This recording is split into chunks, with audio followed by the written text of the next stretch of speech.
Do you want to get into kart racing but don't know where to start? Well, if you're anything like that guy, which was me when I started, you're going to know absolutely nothing and absolutely no one. I just wish there was a video like this back when I started.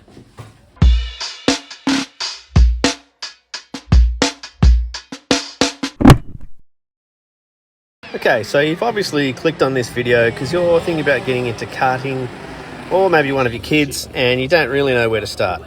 Maybe you know a mate or someone who races, or you're all on your own like I was and you are absolutely clueless. It's the kind of sport where there's a lot to take in for newcomers and it can be really overwhelming. What kart should I buy? You know, what chassis should I get? What engine should I run? Should I get new or used? What sort of gear do I need? Etc, etc. It just goes on and on. So what we're going to do here is look at everything from a total beginner's perspective and go through all the nuts and bolts and break it down step by step without, bombarding your poor brain with a bunch of karting tech babble. So by this stage, you've probably been to your local club or clubs and seen some racing. You've chatted to some people in the pits and you're getting some idea of what you're in for. If not, do this ASAP. You'll soon realise that these karts are not like the hire karts at the local hire place. And just because you might be faster than all your mates there, it doesn't mean you're the next one Pablo Montoya. No chance. Now, I must stress at this point that it is crucial that you suss out the local karting scene before you go out and spend thousands of dollars on a kart package that no one else is running at your local kart clubs. Because you'll be racing by yourself and you'll have no one else to compare notes with or get advice from. Okay, so you've been to some local race events and you've seen all the different classes and categories that are popular in your area. You might be a bit unsure or confused about which class is right for you. So let's just unpack it all and have a look at each category or class one at a time. So before we get too far into this, remember that we are here in Australia and it's 2023 at the time of recording, and that is the main focus on the content in this video. Obviously, there are going to be some differences if you're watching this from Europe, the UK, Asia, North or South America, and so on. But don't worry, this will still be relevant because the general overall categories and technical regulations run along a very similar theme no matter where you are in the world. Also, you will have a national or regional set of technical regs, so just look them up for the specifics in your part of the world. Otherwise, this video will be several thousand years long and really fucking boring. Also, karting regulatory bodies are constantly updating their regulations, so there's that as well.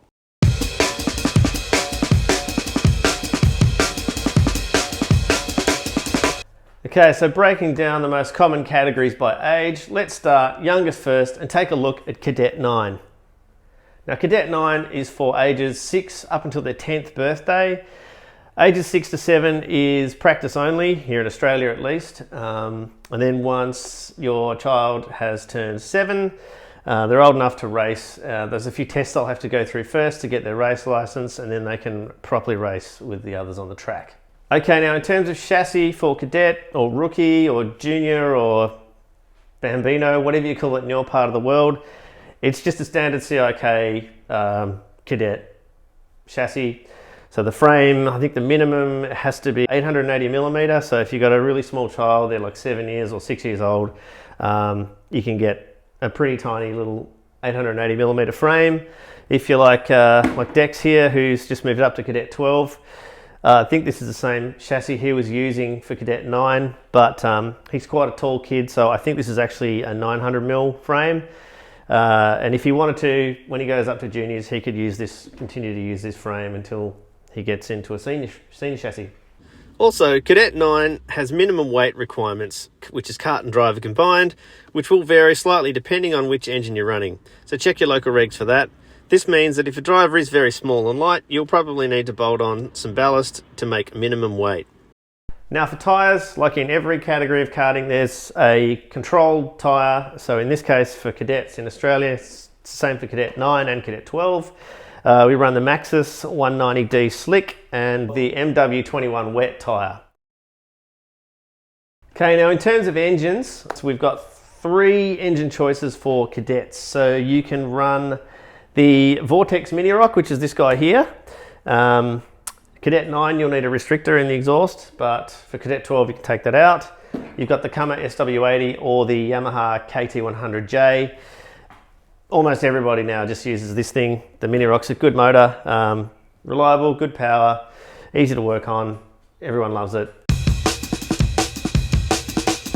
After the driver's turned 10, the next step up is Cadet 12. Cadet 12 is for drivers aged from 10 up until their 13th birthday and basically utilises all the same chassis, tyre and engines as Cadet 9, except now you can run that Mini Rock engine without the restrictor and the minimum weights are increased to accommodate those growing bodies. Obviously, if your child is growing a lot taller, you can opt to try a larger chassis such as a junior chassis.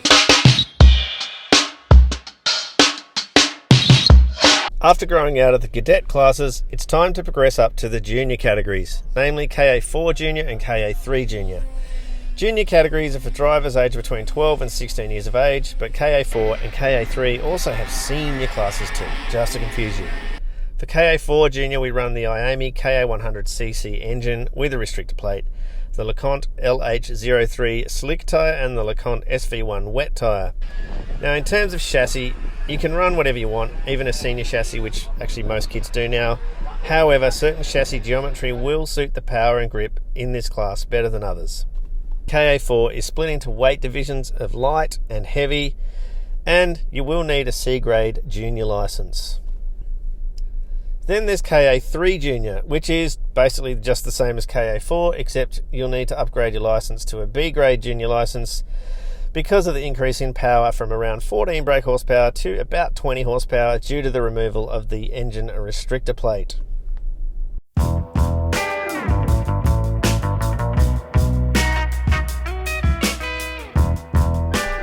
Okay, so if you've turned 16, then you're now old enough to race as a senior in the senior categories, where you can mix it with the oldies and give them a bit of a touch-up. Inputs. Now, if you've worked your way up from cadets to juniors and now seniors, a great option might be to just follow that natural progression up and start your senior racing in KA3 Senior, as it is literally identical in terms of the engine, tyre and chassis you used in KA3 Junior.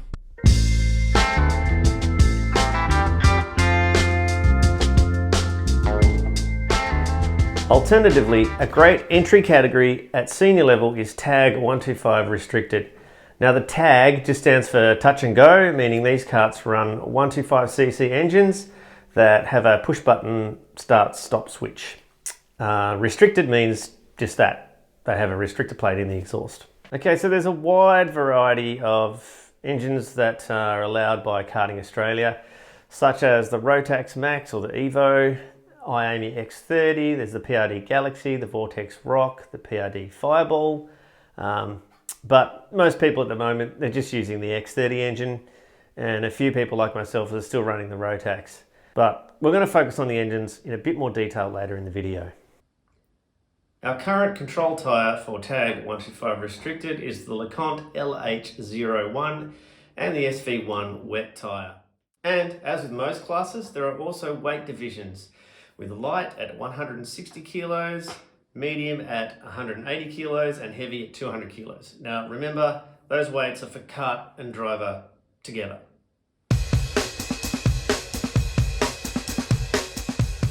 So finally, let's check out Tag 125.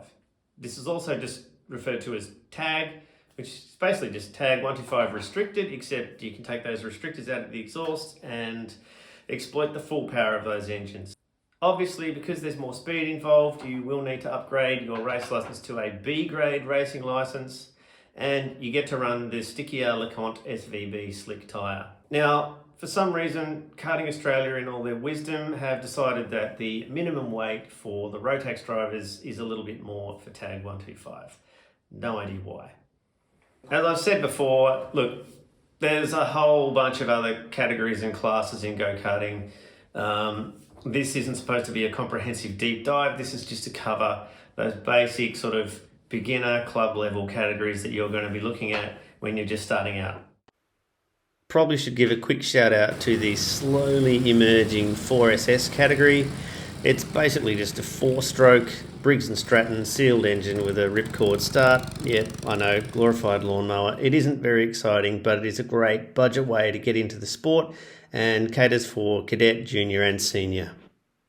I'm not going to talk about the many other classes as they really are for drivers with years of experience and a butt ton of cash. So instead, here's a montage.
Downslide.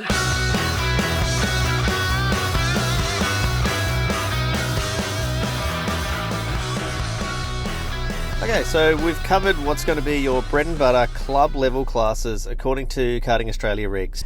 It's also good to know that Karting Australia aren't the only governing regulatory body here in Australia. We also have the very successful New South Wales, or Karting New South Wales, for example. But check your local clubs and kart dealers for the relevant info in your part of the world. Now that you've had a squiz at all the different racing classes, it's time to have a look at buying your first kart chassis.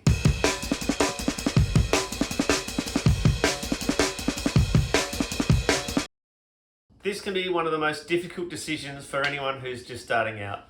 At first, it's going to seem like there's a million different brands and chassis types. But don't worry, it's actually pretty straightforward. So here's a random bunch of some of the most common karting brands you're going to see around the world in no particular order. Sodi, Arrow, Tony Kart, BRM, Praga, Birolart, Ralph Schumacher, Parolin, Red Speed, Sarah, Ricardo Kart, Comp Kart, Monaco, Exprit, OK1, Formula K, Cosmic, Alonso Kart, Swiss Hutless, Kart Republic, Energy, Intrepid, Gillard, CL Kart, CRG, Lando Norris Kart, Ital Kart. Yep, it's a lot. We could actually list another 10 brands easily. It's enough to leave you curled up in the corner rocking in the fetal position. But watch this. So as you can see, most of those brands are actually just rebranded versions of the same sort of product under 5 main parent manufacturers. OTK Group obviously capturing the biggest section of the market there with the most brands, and then you've got the others and a bunch of independents down the bottom. And guess what? I've seen drivers with the latest top-of-the-range chassis, brand new, and they still suck. They did the round at the back of the pack with no pace. I've also seen guys out there, and girls, with 5, 6-year-old chassis. They have a fraction of the resources and budget as some of the teams, and they jump in that old cart and they absolutely dominate. So with the knowledge that the vast majority of the most popular brands all have the same performance potential, it's really just finding a chassis that you feel is comfortable and easy to drive, and that's a brand that you can easily buy parts for fairly cheaply locally. But if you do have the cash to throw into a brand new chassis, then by all means do it. Everyone loves nice shiny new things, but it really isn't necessary as there's always plenty of decent karts on the second-hand market. Plus, as a beginner, you're going to be starting down the back a lot, and there's a high chance you're going to bin that kart and smash it. So if it's brand new, it's a waste. As long as it looks well cared for and maintained, you should be okay. But obviously, if it's filthy, covered in tyre rubs, it's scuffed and dented, and things like the front crash bar and the side pods are looking a bit on the piss, then there's a high chance the frame could be bent, cracked, or at least worn. The main thing to look for is cracks at the weld points, excessive curb wear and rubbing underneath on the tubing, and any signs of metal fatigue or accident damage. And most importantly, is it haunted? Kart plastics are mostly universal and pretty easy to replace, so if they're seriously out of shape, it's an easy fix, and likewise with sticker kits. The side pod bars, front crash bar, tie rods and steering column are also easily fixed if they're bent.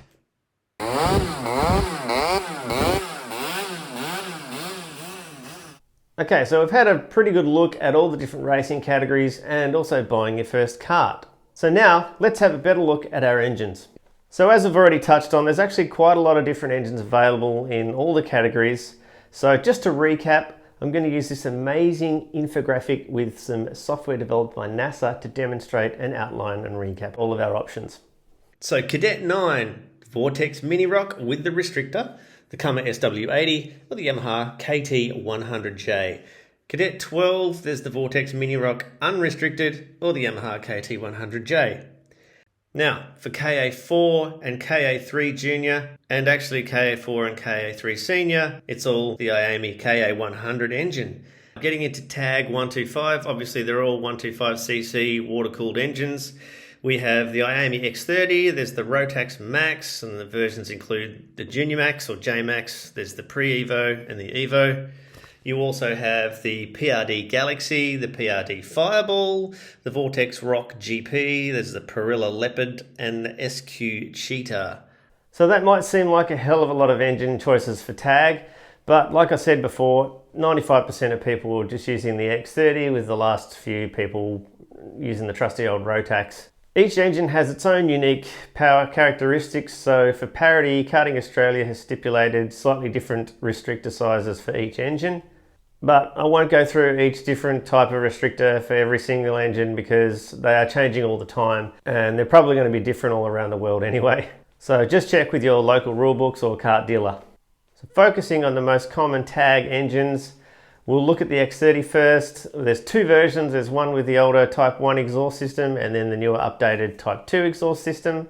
Then we have the two Rotax engines, the old J-Max or Junior engines, and then the Rotax Senior Max. The Rotax Senior Max, actually there's had quite a few updates over the years. There's the older style, sort of standard one. There's been a few updates with slightly different power valves on them. And then there's the Rotax Evo, which has a whiz-bang ignition advance for high revs. The easiest way to identify the Junior Max or the J Max is that it has the silver top and there's no power valve on the back of it. And the Senior Evo engine is pretty easy to identify with its red engine cover. You'll see the bracket sticking out the back of it with the upgraded ignition advance module and the harnesses. Plus it has a two-piece exhaust system. There's also some internal revisions as well, but you won't be able to tell that without taking it apart. Okay, so pros and cons of the Tag engines. The X30, look, it's a pretty good engine to live with. It runs off a Tillotson diaphragm style carburetor and you can tune it pretty easily with a couple of little tuning jets on the side of it. It delivers pretty good power, especially higher up in the rev range, and it doesn't have that sort of added complexity of the ignition advance system and the power valve that the Rotax has. So as far as downsides with the X30 engine, there aren't really that many. I do occasionally see people with starting problems on the grid, not ideal, which means you'll have to get a mate to come along with one of those strikers to actually start the kart up for you. Essentially, it's not a touch and go anymore at that point. And they generally only last around about 15 hours till they need a top end rebuild and about 25 to 30 hours for a bottom end rebuild. As far as prices, well, on the second hand market, I'm still seeing them around for about $2,500 to $3,000 dues. So downsides with the Rotax engine, well, I found mine can be a little bit boggy at race starts. Again, that's probably just a thing with gearing. I might need to just change my sprocket, but I found overall the X30s tend to get away a little bit better on those rolling starts. But the Rotax does tend to have a bit more torque down low, especially pulling out of those slow, tight corners. Now, getting the carby jetting just right on the Rotax can be quite maddening. Some humid days, nothing boils my piss more than the Rotax that won't run properly. But overall, they're usually pretty good once you know how to set them up right. Another problem I found with the Rotax, I didn't figure this out till quite late in the piece, but if your battery isn't fully charged all the time, you might experience some problems with ignition advance system hitting that breakthrough down the straight. I found that if I gave the battery a little charge between the last heat and the final, I wouldn't have any more problems. So overall, I like my Evo. They've got their quirks, but once you get them figured out and set up right, they're actually quite good to use and they're super reliable. And another huge positive with the Rotax is the top end will go for 25 runtime hours before you need a top end rebuild, and you'll get about 50 hours off the bottom end before a full rebuild. Now that's twice the hours that you'll get from the X30. A brand new Rotax Evo will set you back about $5,000, and a good second-hand one should be about $2,500. Okay, so continuing on with the pros and cons of the engines. Well, Cadet 9 and 12, look, the only engine anyone bothers with now is the Vortex Mini Rock, so let's just have a quick squiz at the specs. So it's a 60cc engine, it's air-cooled. In restricted form, it pumps out around about 8 horsepower, and unrestricted for Cadet 12, you should be getting around about 12 horsepower. Now the IAME KA100 engine for KA3 and KA4 is obviously an air-cooled 100cc engine that will pump out a neck-snapping 14 brake horsepower in restricted form and about 20 horsepower unrestricted. Obviously that depends on whether you're in juniors, because juniors will have a different restrictor for KA3 and KA4. Right, well these things will generally set you back around about $2,500 for a decent used one, and they should be treated to a top-end rebuild at least every 10 to 15 hours.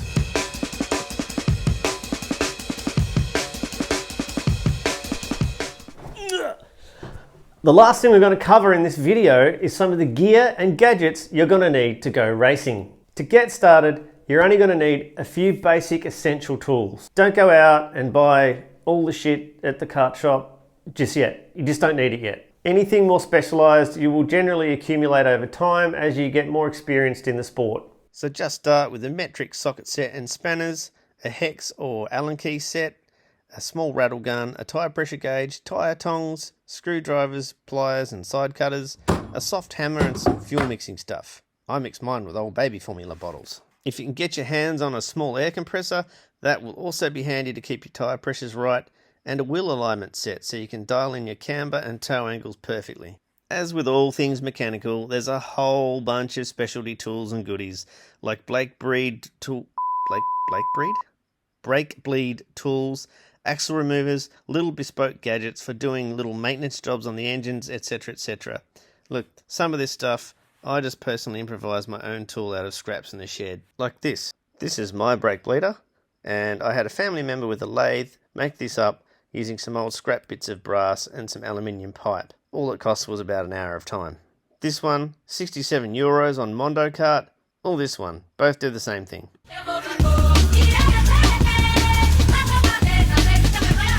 So again, there's a lot you can sink your money into if you let the sales guy at the local kart shop get inside your head, but all you really need to go racing is a data logger, a GoPro, I missed my finger, a transponder, your race gear, and a kart trolley. Your data logger bolts to the steering wheel, and its main function is to essentially just tell you your revs, engine temps, and lap times. The two most popular brands on the market is Alfano and Micron, with both having a few generations of models still kicking around. Some of the new models can break down a lot of data, have GPS speed tracking that can be split into sectors of the lap, and there is software that can overlay engine data for full driving analysis. But this is stuff only very serious competitors really bother with. My trusty Micron 4X just gives me the important stuff: temps, revs, and lap time. A transponder is the little device that tells the timing system at the racetrack's control tower how many laps you've done and uploads your lap time on the Speedhive database. You won't be allowed to race without this. The MyLaps ones are the standard, and these older yellow ones are really good because the new ones require a yearly subscription fee. A short note on Speedhive: it's an app that tracks and keeps all of your race results and lap times and everything. It's a really great tool, so download it. In terms of a GoPro, well, it doesn't have to be a GoPro, but it is a requirement under the rules to have at least one camera mounted on the NASA panel in case of a protest for some on-track biffo that you may have footage of. Here to talk about helmets, we have special guest 2007 F1 champ Kimi Räikkönen. Oh, it protects my head. Gloves cover your hands. A race suit covers you, and fancy race boots make you faster. And get a rib protector, because laughing with broken ribs isn't funny. Who writes these jokes? Seriously though, I actually found a couple of tenths a lap when I started wearing one of these, and that's because science. Consider too that having spares is ideal. Stuff like tyres, sprockets and chains, tie rods and spark plugs, Without these, you're gonna be either going home early if something breaks, or you'll be slow with the wrong running gear and no options to adjust your setup. Oh, and one last thing to think about is how you're gonna actually transport your kart to and from the track. You'll need a ute, a van, or a trailer. If you're on a budget, you can just have something like this, or if you want to go all out and you absolutely have to have the best of everything, you can go with something like this. You don't necessarily have to know someone in transport and logistics to take you to those events that are far from home. Most people just get a sort of a mid-range kart trailer which costs you around about $5,000 to $8,000. Or if you know someone handy with a welder, you can probably get one made up by a friend for around about $4,000. Well, that's about it, guys. We've looked at all the categories, we've looked at the different engines in each category, we've looked at buying your first kart and all the different types of go-kart chassis brands, and we've looked at all the tools and all the race gear you're going to need. Karting can be a fantastic sport to get involved with. Great sense of community. It's fun, it's social. Most of the time people help you out. So some of my best mates that I still have now I actually met through karting. You can spend as little or as much as you like. If you want to just keep it on a really tight budget, you just do those club runs at your local go-kart club and you can just have a great time there. Or if you want to start spending a bit more money and start branching out a little bit, you can start doing those open events at the other clubs, or even some state or even national events if you want. Yeah, it's a sport. It can bite pretty hard sometimes. If you're having a bad day, you might have a breakdown and have an accident and bend something or hurt yourself, but that's very rare and the pros outweigh the cons by far. It's also just a really fantastic way for kids to develop themselves in a sport, in a competitive environment.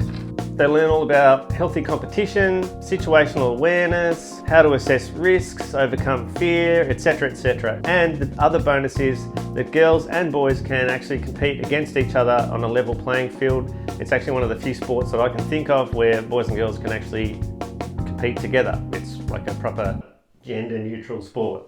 So if that all sounds like something you'll really love, head down to your nearest kart dealer and get in touch with your local kart clubs. And once you reach out to those guys, they'll be able to give you some kind of information booklet. Almost all the clubs have little info booklets for beginners or starter pack or something. And then once you've done all your license applications, slap on those P plates and get amongst it. Well, that's it, guys. Thanks for watching. This has been my first YouTube video on this channel. Stay tuned, there's a lot more to come. Now don't forget to just blip that like button while you're downshifting in to hit subscribe. I hope you got something out of this. Catch ya.